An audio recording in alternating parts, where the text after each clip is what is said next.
Okay, so we have a new section now. We, again, remember 7.1 was simplifying reducing fractions. 7.2 was the multiplication and division. 7.3, we were just getting into addition and subtraction. We had to learn how to raise fractions and find an LCD. And the reason why we had to had a whole unit in that is because this next part, 7.4, we gotta make sure to know if they match or no match denominators. Now I got some simple problems up on the board here where they match. We're going to discuss what happens when denominators match. This is the easiest addition and subtraction problems that are out there. Once these don't match, that's where we need to find the LCD and raise to that LCD. Okay, so let's go over the steps first, then we'll do these simple problems. When it comes to adding and subtracting rational expressions, the first step that you do in any type of fraction is determine if the denominators match or no match. The reason why is because if they don't match, we will need to find an LCD, and then we'll need to raise all those fractions to the LCD because we need every denominator to be the same.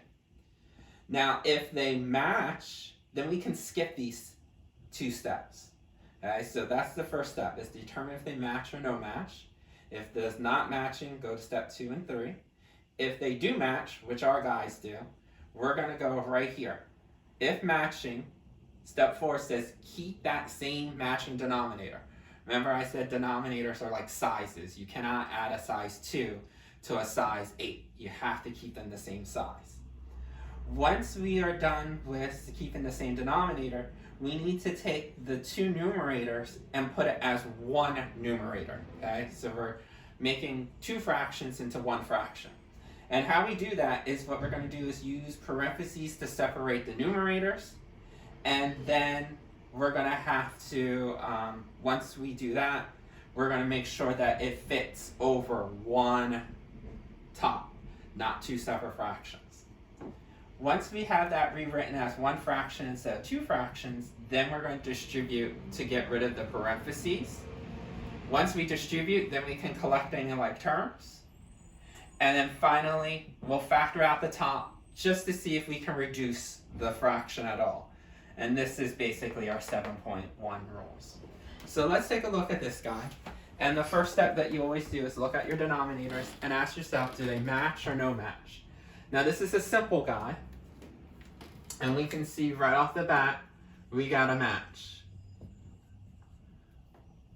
When they match, we don't need an LCD, we don't need to do any raising because we got the same size. Once we know we got the same size, then we want to keep that same denominator. 9, 9, stays 9. Okay? So that's step 4. Keep that same denominator. Instead of having two fractions, I'm going to write it as one fraction. Next, I'm going to use parentheses to separate this numerator from this numerator. So I'm going to write it out as 2 parentheses plus 4 parentheses. Now I know some of you go like, well, wait a minute, why should I do that? I know that 2 plus 4 is 6. Why can't I just do 6 right off the bat? Some of them, they're going to be easier to see, and that's okay if you see it real quickly. But the problem is when you get into subtraction, subtraction is one of those trickier ones that you might forget to distribute the sign. So if you use the parentheses and write it like that and then take it out of the parentheses, you're going to be much better at it. So for addition, it's okay if you've missed this step, but for subtraction, I say write it just like we did here. Okay? So now that we have written it out with the parentheses, so now that it's one fraction, okay, so we already rewrote the numerator, then what we're going to do is distribute those parentheses so that we can get rid of them. And you know how to distribute. You put little ones in front of the parentheses, so you got like 1 plus 2 is 2, and 1 times 4 is a positive 4. Again, some of you are saying, well, can't I just do 2 plus 4? Again, when it's addition, that's fine. It's when we get to these subtraction problems, you're going to see, oh, it makes sense why he put it in the steps like this. Once you realize that we have no more parentheses, we can collect like terms. Constant and a constant, 2 and a positive 4 will give you a positive 6. Now that you have 6/9, then the last step, step 7, is factor the numerator to see if you can break anything down. We can simplify. Hopefully you remember that 6/9 is the same thing as 2 times 3. Remember, this is a monomial. When they're monomials, you break them down as a tree diagram. And 9 is 3 times 3. So when we got to reducing, we can take a 3 on top and cancel out with a 3 at the bottom, as long as they're factors, multiplication symbols, not addition or subtraction symbols. So a 3 on top and a 3 on the bottom, monomials can cancel out. So our final answer is 2/3. Okay? Looks a little confusing, I agree. But the reason why is because this was a simple problem. So a lot of you knew that this was going to be 6/9 and reduces down to 2/3. But remember, we're going to be dealing with rational expressions. That means we're going to have letters, and we're going to have binomials and trinomials. That's why these steps will start making more sense than just doing a simple problem like that. Let's just clear off the board a little bit and work on this problem. So here's one that's more relatable because, again, we're talking about rational expressions. The last one was just fractions. They didn't have any letters. But we're going to still do the same steps. Step 1 is look at the denominator. See if they match or no match. You got a 5a, you got a 5a. Hey, that's a match. Once you realize that they match, we told you, keep the same size. 5a, 5a, it stays size 5a. Don't make it 10a or 25a squared. Keep it the same matching bottom. 5a, 5a stays 5a. Right? We didn't need to find an LCD or raise because we had the matching bottoms. We kept the same denominator. So now what I'm going to do is rewrite the tops. So how do I rewrite the tops?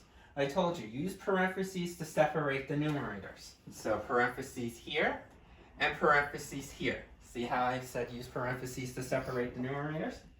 Then place both of those parentheses as one numerator. So we have parentheses 8 minus parentheses -2. Once we have that, then we're going to clean this up and get rid of those parentheses. Luckily, you could put this in your calculator, parentheses 8, close parentheses, subtraction button, close parentheses, negative button to close parentheses, because it has no variables and it will do the math for you. But in case you're not using a calculator, remember how I said to get rid of parentheses, slip in a 1, distribute, so 1 times 8 is 8, -1 times -2 is +2. See, if you didn't use the parentheses, you might have thought it was 8 minus 2 is 6. You're going to find out, no, it's not. Once we have 8 and a +2, you can collect your like terms in the numerator. Both are constants. Since they're both constants, you remember we circle a +8 and a +2, two positives you add. So now we have 10 over 5a. You're not done yet, because remember, our final step is always to see if our fraction can be reduced. Okay, so look at this rational. Remember, we had 2 fractions. Now we have only just 1. See if this guy can be reduced. Remember, this is going back to 7.1. Look at the top. Notice the monomial. That means you can factor out as a tree diagram. You know that's 2 times 5. The bottom is also a monomial. Remember, when they're monomials, this is the only time that I ever tell you you're allowed to do a tree diagram. So 5a is 1/5 times an a. Once you factor out the top, factor out the bottom, then you're just seeing if any factor on top matches a factor on the bottom. Notice you have a 5 on top and a 5 on the bottom. Like that. Cancels out. So then our final answer is 2 over A. Remember, you always look to see if your denominators match or don't match. Once you do that, if they match, use these parentheses to separate the numerators. Once you do that, then you're going to distribute to get rid of the parentheses so that we get an 8 plus 2, not 8 minus 2. Collect the like terms, and then see if this can be reduced. That's how we get our final answer of 2 over A.